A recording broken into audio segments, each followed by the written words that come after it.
Bonjour les amis, comment allez-vous?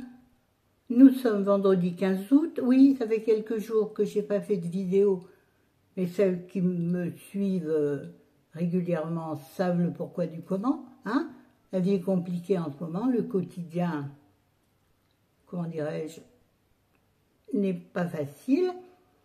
Donc là, je vais faire une courte vidéo livre. Oui, il y en a qui seront contents, peu ou tant.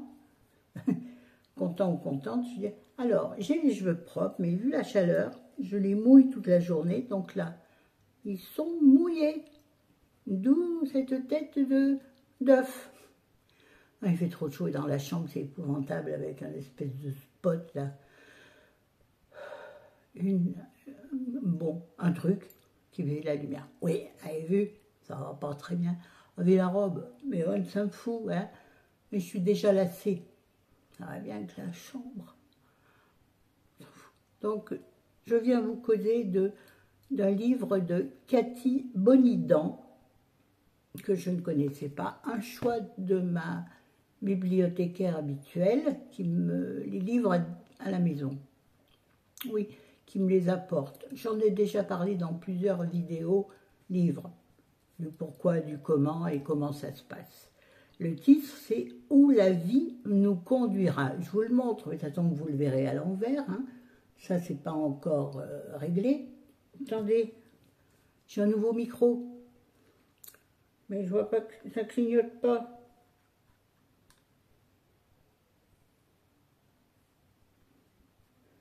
Oh là là, on n'est pas bien, les gars. Ouais, ça m'aime pas. J'ai l'impression que ça marche pas. Bon, je vais parler fort, écoutez, je comprends pas pourquoi ça veut pas causer comme je veux. Bon, on n'a pas le temps. Oui, nous attendons mon fils qui nous ramène la voiture, la sienne étant chez le garagiste. Il avait quelques courses à faire, donc on lui a prêté notre voiture, qui sinon de toute façon est sur le parquage. Et mon fils part demain matin pendant 10 jours en Tunisie. Alors je lui ai dit tout de suite, il m'a dit, attends, je reviens, t'inquiète maman, tu auras le temps de me faire un blabla pendant un quart d'heure. Mais déjà je lui ai placé, écoute chérie, si là-bas tu rencontres une belle Tunisienne, n'hésite pas. En revanche, tu la ramènes en France, tu restes pas en Tunisie, c'est clair? Je dis, moi je l'accueille, il n'y a pas de problème, mais pas l'inverse. Hein. Il s'est mort de rire. Voilà, bon bref. Alors, donc je vous parle de ce livre, Cathy Bonidan, je ne la connais ni d'Ève ni d'Adam. Ah bah oui. Ouais, j'ai une tête fatiguée, une tête pas maquillée, juste un peu de rouge à lèvres sur les joues et au milieu du front, pour donner l'impression de bonne mine. Bonne mine dans la série, que vous savez qui c'est. Je crois que c'est la femme du poissonnier, non? Ou c'est la femme du chef? Oh oui, je suis la femme du chef, faut pas déconner non plus. Non, c'est sur mon téléphone, la saleté. Bref, alors, ce livre est comment je peux dire, d'emblée, comme ça paraît un feel good. Vu la 4e. Mais, vous allez comprendre. Alors, en bref, c'est comment une rencontre, oui j'ai pris des notes, j'avais besoin d'établir des choses. J'ai des problèmes mentaux en ce moment, non, toujours. Oh, les âmes chagrines, ça va pas la tête, non? Oui, comment une rencontre peut changer une vie, voire plusieurs vies. Alors, c'est vrai que c'est un peu le thème de tout le feel good. Ils se rencontrent, elle va mal, elle est écrivain ou écrivaine en manque d'inspiration, elle va dire dans mon copain, et il ou elle lui donne l'inspiration, et c'est parti. Et ils font une ronde de jambes en l'air, tout ça. Là, c'est pas ça. C'est pas ça du tout. Alors, en quelques mots, comment j'ai résumé ça? Oui, attendez. Attends, bouge pas mon gars. Ah bah oui, mais attendez. Oh punaise. Ça part en couille et ça revient en avion. Mais alors, le pitch, c'est un célèbre animateur de télé qui a une émission journalière en début de matinée, qui est extrêmement suivi parce qu'il est charismatique, il paraît gentil, etc., etc. Il paraît gentil. Mais, voilà. Et pour donner un petit coup de punch à son émission, il a décidé que pour le matin du 24 décembre, il allait frapper un grand coup. C'est-à-dire qu'il décide de remplacer ses chroniqueurs et chroniqueuses, de les remplacer par des inconnus. Donc, il lance grâce à... Donc, nous avons, premier personnage, il s'appelle Bruno Lamy. L-A-M-Y. Mais le nom me fait sourire. Bruno Lamy et son assistante Gatienne. Ils travaillent ensemble depuis très longtemps, donc ils chargent Gatienne de trouver 7 profils de personnes de différents niveaux sociaux, de différents âges, de différents quotidiens, pour remplacer les chroniqueurs habituels. Jusque-là, vous me suivez? Voilà. Donc,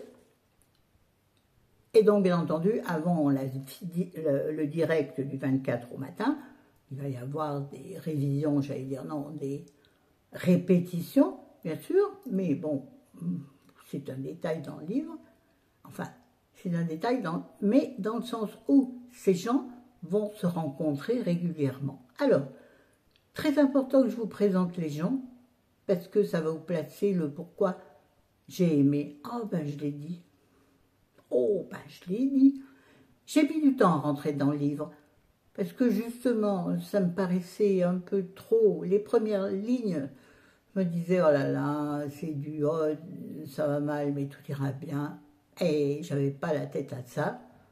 En même temps, j'ai la tête à aucun livre en ce moment. Rien ne rentre, rien ne sort. Enfin, bon. Pardon. Ah, ça je viens de lire. Je voulais vous présenter les personnages. Alors, je vais vous citer les prénoms comme ça. Il y a Alix, qui est une mère de famille d'une 40aine d'années, qui ne se consacre qu'à sa famille, donc qui n'a aucun épanouissement personnel. Ah, il faudrait que je précise un truc aussi. Et nous avons Louise, qui, bien entendu, vous allez comprendre pourquoi, est ma préférée, est une vieille dame d'environ 75 ans. Je n'ai pas retrouvé son âge exact quand j'ai refeuilleté le livre. Mais bon, voilà, elle a à peu près 75 ans. Elle est veuve, elle vit seule dans la ferme qu'elle avait avec son époux décédé, puisqu'elle est veuve. Ok. Nous avons Jeff. Jeff, il est SDF. C'est un taiseux, mais en même temps, on arrive à distinguer l'homme qu'il est derrière. Enfin, en grattant un tout petit peu, je pense comme tous les SDF, j'en ai rarement côtoyé de près. Excusez-moi, j'ai mal aux pieds, comme d'habitude. Oh, la rime, il est chaud, ça y est. Où est mon éventail? Ah, il est là-bas. Je vais donc mourir chaud. Oh mon Dieu. Vous allez me voir suer du gras. Malheureusement, non. Nous avons un 4e qui s'appelle Romain, qui lui est un étudiant qui vit en colocation en attendant de pouvoir avoir un appartement tout seul. Il fait des petits boulots en plus de ses études. Petit gars sympathique, rien à dire de spécial. Nous avons Justine, qui, elle, est professeur pour jeunes cancéreux. Déjà, quand on nous la présente, on a une empathie qui vient directement, parce qu'elle aide ses enfants, mais sans les considérer que comme des malades. Elle les traite, entre guillemets, d'abord comme des élèves. Voilà, donc déjà, c'est une belle approche pour moi. Et puis, alors nous avons je vais dire, les personnages 6 et 7 qui ne sont pas du tout décrits en profondeur, alors que les 5 autres, oui. Donc, il y a un restaurateur et un routier. On ne sait pas grand-chose sur eux. Mais en plus, ce que j'adorais dans ce livre, donc alors d'abord, comment ces gens vont atterrir sur le plateau de Bruno Lamy. Excusez-moi, ça me brûle trop. Bruno, ça me brûle trop. Ah, je transpire, ça me démange. Ah, j'ai gardé mes lorgnettes, hein. Voilà. Bon, on s'en fout. Si ça vous gêne, ne faites qu'écouter ma voix. Je suis la voix. Donc, ce que j'ai aimé, non, Florence, comment est-ce qu'ils ont, entre guillemets, été recrutés? Ce ne sont pas eux-mêmes qui se sont proposés, ce sont des gens autour d'eux qui ont décidé de présenter une personne. C'est-à-dire que Justine, la prof des enfants cancéreux, c'est certaines personnes, certains jeunes et surtout une certaine Zoé, elle sera très importante dans l'histoire, qui envoie une lettre pour proposer Justine. La mamie, je ne me rappelle plus qui parle d'elle. Si c'est un club de quelque chose où elle est, qui propose mamie. Bon, mais j'ai du mal à me rappeler tous les détails. Donc, à savoir que ce n'est pas eux qui se proposent, pas du tout. Ce sont des gens de leur entourage qui les proposent. Et après, donc, Yassienne, l'assistante de Bruno Lamy, le grand chef, Yassienne va les voir, discute avec eux, voit si c'est bien, c'est pas, enfin, si ça peut marcher ou pas marcher. Et ensuite, elle présente les candidatures à Bruno, qui dit celui-ci oui, celle-ci ouais, bof, bref. Et à force de creuser, ils arrivent à trouver, donc, c'est cette personne dont je viens de vous parler. Et alors, pour moi, l'intérêt de ce livre, c'est que chaque chapitre, certains assez longs, d'autres très courts, concerne un personnage. Et donc, je disais qu'il y avait deux personnages supplémentaires, donc très importants. C'est Zoé, une jeune fille atteinte de leucémie, qui est dans la classe de Justine, vous suivez? Et puis Gassienne, qui donc est très présente dans le livre, puisque c'est l'assistante du grand chef Bruno Lamy. Voilà, j'espère que vous suivez. Je suis désolée, toujours me toucher le visage, mais c'est affreux. Chadagouline, attends ma fille, je vais chercher le ventilateur. Non, pas le ventilateur, l'éventail. Mais voilà.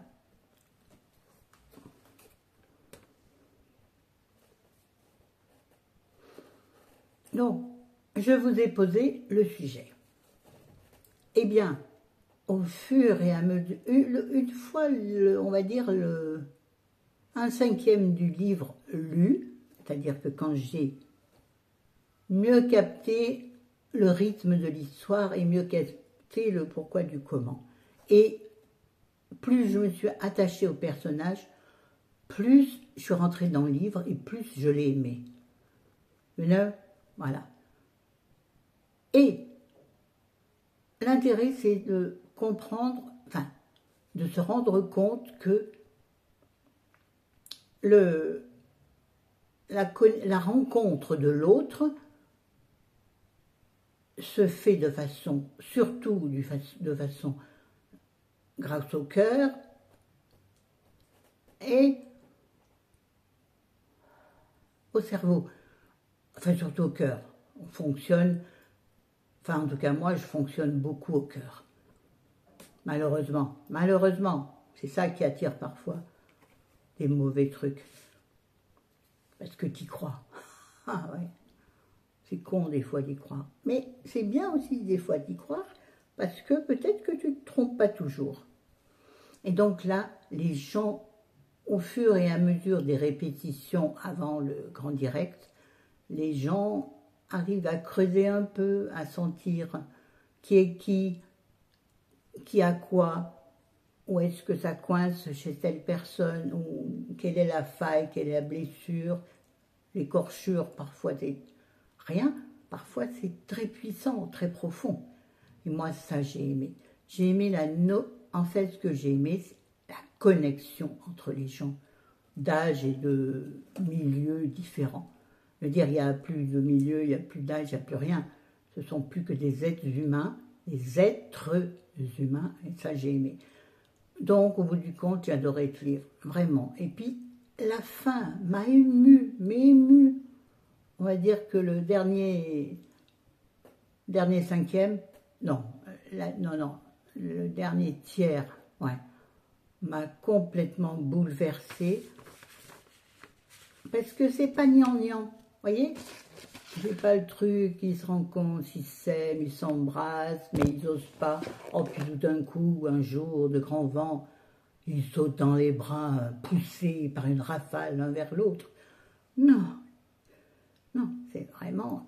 Et d'ailleurs, je crois que pour une fois, c'est un livre de la bibliothèque, pour une fois, j'ai coché une ou deux pages, parce qu'il y a des phrases qui m'ont transcendée. Attendez, là je vois que je fais une coche. Voilà. Parfois, je voudrais parler au monde entier, dire qu'il faut profiter de chaque moment, ne pas attendre, respirer plus fort et laisser de côté les soucis, garder le meilleur, le présent. La vie est tellement fragile qu'on devrait la protéger davantage et en savourer chaque seconde. Là, dire c'est bateau comme réflexion. Non, mais moi j'aime la façon dont c'est dit. Et là, j'ai coché une autre...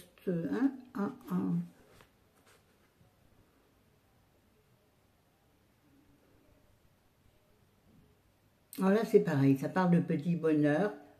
Et on ne sait plus qui parle, mais peu importe, c'est universel comme pensée. Donc ça parle de bons petits moments. Ces moments-là, on doit les enregistrer et les reproduire jour après jour. Ne pas chercher tout ce qui pourrait nous arriver d'horrible, ni même tout ce qui va nous arriver. Non, je me trompais. Ne pas chercher tout ce qui pourrait nous arriver d'horrible, ni même tout ce qui va nous arriver d'horrible. Je n'ai pas compris là, il y a le double phrase. Bref, parce que ça arrivera, quoi qu'on fasse. Parce que la vie, c'est comme ça. Et que dès le départ, on sait très bien comment ça finira. L'existence n'est pas un roman à suspense, mais nous, on peut s'arrêter de prévoir, s'arrêter de penser, profiter de la vie qui circule en nous et tout autour, sans satisfaire juste ça. Voilà. Arrêtez de se projeter dans les difficultés ou dans les horreurs. Si ça doit arriver, ça arrivera. Hein? Alors, laisse couler. Enfin, vous comprenez? Oh, j'espère vraiment que le son est bon. Moi, j'en peux plus. Voilà. Donc, j'ai adoré. 9 sur 10. C'est peut-être pas une pépite, mais ça s'en rapproche dangereusement. Alors, comme je vous disais au début, comme ça, peut-être même raconté par moi, le début vous paraît très feel good. Oui, c'est un feel good puisqu'on en ressort du bon, du chaud, du sentiment, du prise à bras, vous voyez, comment dirais-je, des bisous avec les bras, hein Pascal, des bisous avec les bras, voilà. C'est ça qui se dégage de ce livre, voilà. Donc j'ai trouvé ça merveilleux. La fin m'a... Et puis l'attitude de la mémé m'a émue. Elle va bien, hein, à la fin du livre. Oui, on dirait qu'elle est en train de mourir. Pas du tout. Il y a des... Ah, il y en a qui tiennent le coup. Hein. Allez, sur ce, je vous laisse, je vous embrasse, je vous dis à bientôt. Bon, peut-être je vais la mettre en ligne aujourd'hui, ou peut-être pas. Basta così, laisse faire la vie. Salut les amis.